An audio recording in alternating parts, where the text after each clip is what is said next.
नमस्कार साथियों, welcome to learn easy. प्राचीन भारत श्रृंखला का ये 26वां वीडियो है।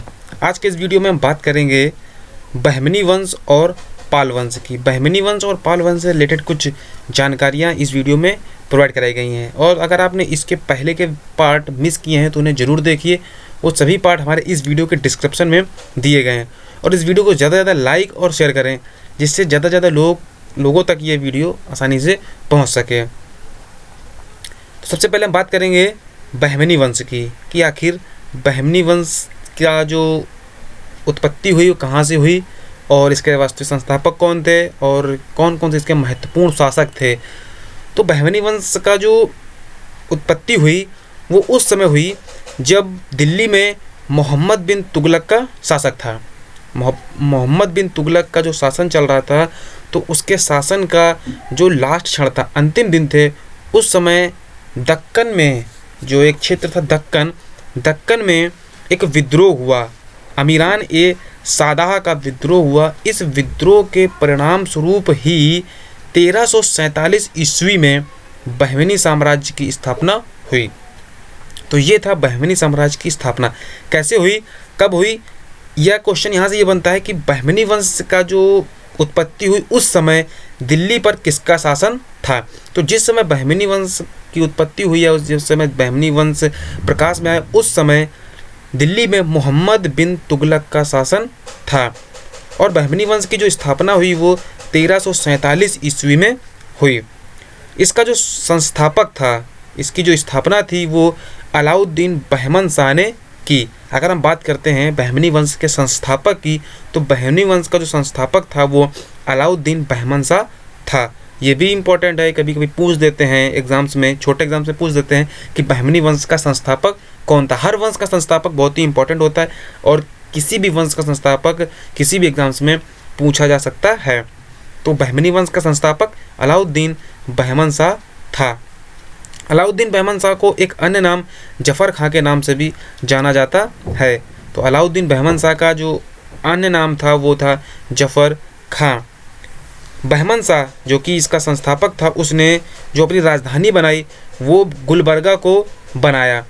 गुलबर्गा को इसने 1347 से 1425 ईस्वी तक राजधानी बनाए रखा। जो भी इसके बाद के शासक थे उन्होंने गुलबर्गा को अपनी राजधानी बनाए रखा, लेकिन 1425 के बाद राजधानी चेंज हो गई। तो इसकी जो राजधानी थी वो पहले क्या थी, गुलबर्गा। बहमन शाह ने गुलबर्गा का नाम बदल कर एहसानाबाद रखा। जो बहमन शाह था उसने गुलबर्गा का नाम चेंज करके क्या रखा, एहसानाबाद रखा। तो अगर क्वेश्चन ये आता है कि गुलबर्गा का नाम एहसानाबाद किसने रखा, तो इसका आंसर होगा अलाउद्दीन बहमन शाह ने। तो यहाँ से जो भी इंपॉर्टेंट क्वेश्चन थे वो बता दिए गए हैं, और मेन है इसका कि इसकी स्थापना के समय दिल्ली का जो शासक था वो कौन था।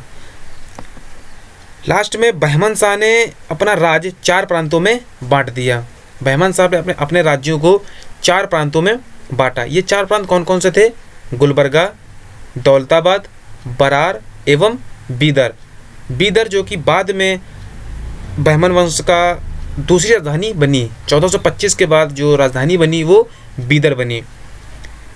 तो ये 4 प्रांतों में इसने बांट दिया। बहमनी वंश के सिहाबुद्दीन अहमद प्रथम, जो बहमनी वंश के सिहाबुद्दीन अहमद प्रथम थे, इन्होंने ही राजधानी गुलबर्गा से हटाकर बीदर में स्थापित की। जैसा कि वहाँ बताया गया था कि 1347 से 1425 ईस्वी तक जो राजधानी थी वो गुलबर्गा थी, लेकिन इसी वंश के एक शासक सिहाबुद्दीन अहमद प्रथम ने गुलबर्गा से हटाकर राजधानी कहाँ स्थापित की, बीदर में। तो 1425 के बाद जो राजधानी बनी वो क्या बनी, बीदर बनी। और इन्होंने बीदर का नाम बदल करके क्या रखा, मुहम्मदाबाद रखा। तो बीदर का जो नाम बदल करके रखा गया वो था मुहम्मदाबाद। और इसको किसने रखा, मीन्स मुहम्मदाबाद नाम किसने रखा, तो मुहम्मदाबाद नाम जो है वो सिहाबुद्दीन अहमद प्रथम ने रखा। सिहाबुद्दीन अहमद प्रथम जो थे वो अपनी न्याय और धर्मनिष्ठा के लिए जाने जाते थे। इनकी जो न्याय की व्यवस्था थी और धर्म के प्रति इनकी जो निष्ठा थी वो दूर दूर तक फेमस थी। तो सिहाबुद्दीन अपने न्याय और धर्मनिष्ठा के लिए जाने जाते थे। बहमन वंश का एक शासक अलाउद्दीन हुमायूं था। अलाउद्दीन हुमायूं को इतिहास में जालिम के नाम से जाना जाता है। यहाँ से क्वेश्चन बनता है और इसको एग्जाम्स में भी देखा गया है कि जालिम नाम से किस शासक को पुकारा जाता था। तो जालिम नाम का जो शासक था वो था अलाउद्दीन हुमायूं।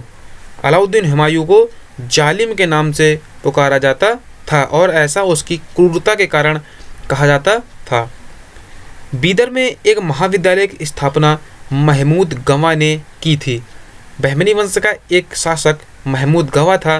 तो महमूद गवा ने बीदर में एक महाविद्यालय की स्थापना की थी। तो बीदर में एक महाविद्यालय की स्थापना किसने की?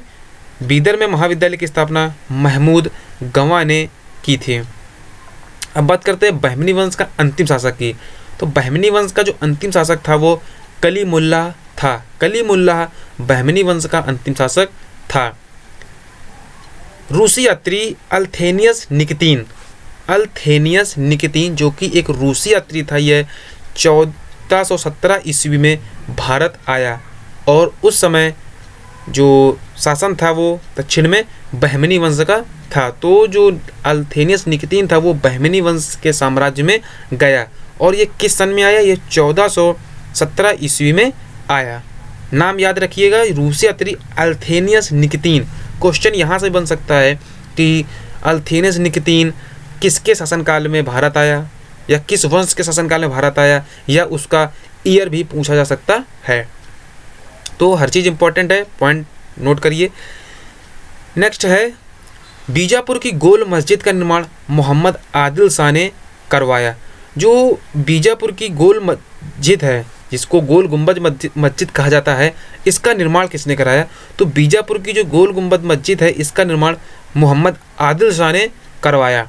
और ये जो मस्जिद है ये विश्व का, इसका जो गुंबद है वो विश्व का सबसे बड़ा गुंबद है। तो विश्व के सबसे बड़े गुंबद वाली मस्जिद कौन सी है? बीजापुर की गोल मस्जिद। इसका निर्माण मोहम्मद आदिल शाह ने करवाया। पतन के बाद बहमनी वंश 5 स्वतंत्र राज्यों में बट गया। जिस समय बहमनी वंश का पतन हुआ, मीन्स जो इसका अंतिम शासक था कलीमुल्लाह, तो कलीमुल्लाह के बाद जो बहमनी वंश था वो 5 स्वतंत्र राज्यों में बट गया। ये राज्य कौन कौन से थे? पहला है बीजापुर। बीजापुर का जो शासन मिला वो यूसुफ आदिल शाह को मिला। यूसुफ आदिल शाह बीजापुर के शासक बने। नेक्स्ट है अहमदनगर। अहमदनगर के शासक मलिक अहमद हुए। नेक्स्ट है बरार। बरार जो है वो फतेहुल्लाह इमाद शाह को मिला। तो जो 5 राज्य बने उनमें से 3 हैं ये। बीजापुर, इसके शासक यूसुफ आदिल शाह। अहमदनगर, इसके शासक मलिक अहमद। बरार, फतेहुल्लाह इमाद शाह। नेक्स्ट है गोलकुंडा। गोलकुंडा का जो शासक मिला वो कुली कुतुब शाह को मिला। नेक्स्ट है बीदर। बीदर का जो शासन मिला वो अमीर अली बरीद को मिला। तो ये जो बहमनी वंश का शासन था वो 5 राज्यों में बट गया और अलग अलग शासकों को अलग अलग राज्य प्रदान किए गए। प्रसिद्ध मुस्लिम शासिका चांद बीबी, जो मुस्लिम शासिका थी चांद बीबी, जो कि अहमदनगर के शासक हुसैन निजाम शाह की पुत्री थी। जो बहमनी वंश का एक राज्य था अहमदनगर, वहाँ के जो राजा शासक थे हुसैन निजाम शाह, उनकी पुत्री थी चांद बीबी। तो चांद बीबी किसकी पुत्री थी? चांद बीबी हुसैन निजाम शाह की पुत्री थी। और हुसैन निजाम शाह कहाँ के शासक थे? हुसैन निजाम शाह अहमदनगर के शासक थे, जो कि बहमनी वंश का एक राज्य था। चांद बीबी का विवाह बीजापुर के सुल्तान अली आदिल शाह से हुआ। जो चांद बीबी का विवाह हुआ वो बीजापुर के ही सुल्तान अली आदिल शाह से हुआ था। तो ये कुछ महत्वपूर्ण बातें थी बहमनी वंश से। अब बात करते हैं हम पाल वंश की। पाल वंश की जो स्थापना की वो गोपाल ने की 750 ईस्वी में। अगर बात आती है पाल वंश के संस्थापक की, तो पाल वंश की जो स्थापना की वो गोपाल ने की। गोपाल जो था वो पाल वंश का संस्थापक था और इसने 750 ईस्वी में पाल वंश की स्थापना की।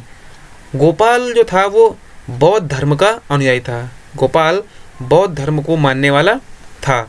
अगर क्वेश्चन ये बनता है कि गोपाल किस धर्म का अनुयायी था, तो गोपाल बौद्ध धर्म का अनुयायी था।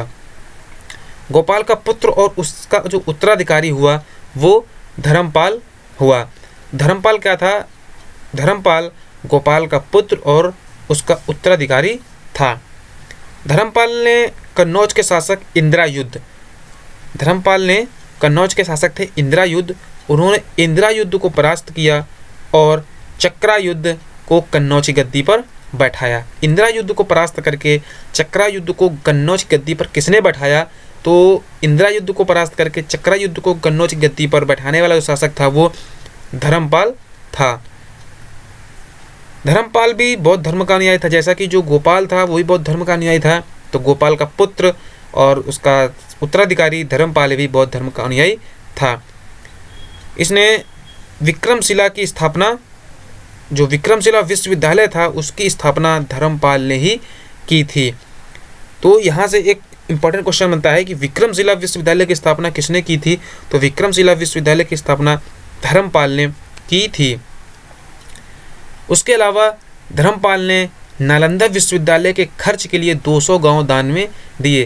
धर्मपाल ने एक और महत्वपूर्ण कार्य किया कि जो नालंदा विश्वविद्यालय था उसके खर्च के लिए 200 गांव दान में दे दिए।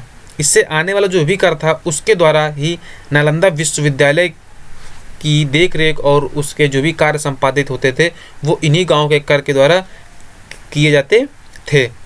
धर्मपाल का पुत्र एवं उसका उत्तराधिकारी देवपाल हुआ। धर्मपाल का जो उत्तराधिकारी था वो कौन हुआ? देवपाल हुआ, और ये उसका पुत्र भी था। अरब यात्री सुलेमान, जो अरब यात्री सुलेमान था उसने देवपाल को भारत का सबसे शक्तिशाली शासक बताया। अरब यात्री सुलेमान ने क्या बताया कि जो देवपाल है वो भारत का सबसे शक्तिशाली शासक है। देवपाल ने अपनी राजधानी मुंगेर में बनाई। देवपाल ने अपनी राजधानी बनाई, वो कहाँ पर बनाई? तो देवपाल ने अपनी राजधानी मुंगेर में बनाई। 11वीं सदी में जो पाल वंश का शासक हुआ वो महिपाल प्रथम हुआ। 11वीं सदी आते आते, जैसा कि इसका जो इसकी स्थापना हुई थी वो 750 ईस्वी में हुई थी, तो 11वीं सदी में आते आते जो इसका शासक हुआ वो कौन था? 11वीं सदी में महिपाल प्रथम। महिपाल प्रथम को ही पाल वंश का द्वितीय संस्थापक कहा जाता है, क्योंकि इसने पाल वंश की जो खोई हुई प्रतिष्ठा थी, क्योंकि ये बहुत ही लंबा बीच का जो गैप हुआ उसमें कोई इतना महत्वपूर्ण शासक नहीं आया, तो जो 11वीं सदी में महिपाल प्रथम आया तो इसने जो पाल वंश की खोई हुई प्रतिष्ठा थी उसको पुनः वापस प्रदान किया। तो इस वजह से जो महिपाल प्रथम है उसको पाल वंश का द्वितीय संस्थापक कहा जाता है। महिपाल के बाद जो पाल वंश था उसका अंत हो गया, और पाल वंश के पतन के बाद जो वंश सत्ता में आया वो था सेन वंश। तो पाल वंश के पतन के बाद कौन सा वंश सत्ता में आया? पाल वंश के पतन के बाद सेन वंश सत्ता में आया। तो बहमनी वंश और पाल वंश से रिलेटेड ये कुछ महत्वपूर्ण जानकारियाँ थीं। अगर आपको वीडियो अच्छा लगे तो इस वीडियो को ज़्यादा से ज़्यादा लाइक और शेयर करें, और हमारे नेक्स्ट वीडियो की अपडेट पाने के लिए हमारे चैनल को जरूर सब्सक्राइब करें। फेसबुक पर हमसे जुड़ने के लिए आप लर्न ईजी नाम का ग्रुप और लर्न ईजी नाम का पेज जो कि फेसबुक पर है उससे हमसे जुड़ सकते हैं, और लर्न ईजी ग्रुप और लर्न ईजी पेज का जो लिंक है वो हमारे इस वीडियो के डिस्क्रिप्शन में प्रोवाइड कराया गया, वहाँ से आप हमसे बहुत ही ईजिली जुड़ सकते हैं। तो इस वीडियो को ज़्यादा से ज़्यादा लाइक और शेयर करें। वीडियो देखने के लिए आपका बहुत बहुत धन्यवाद।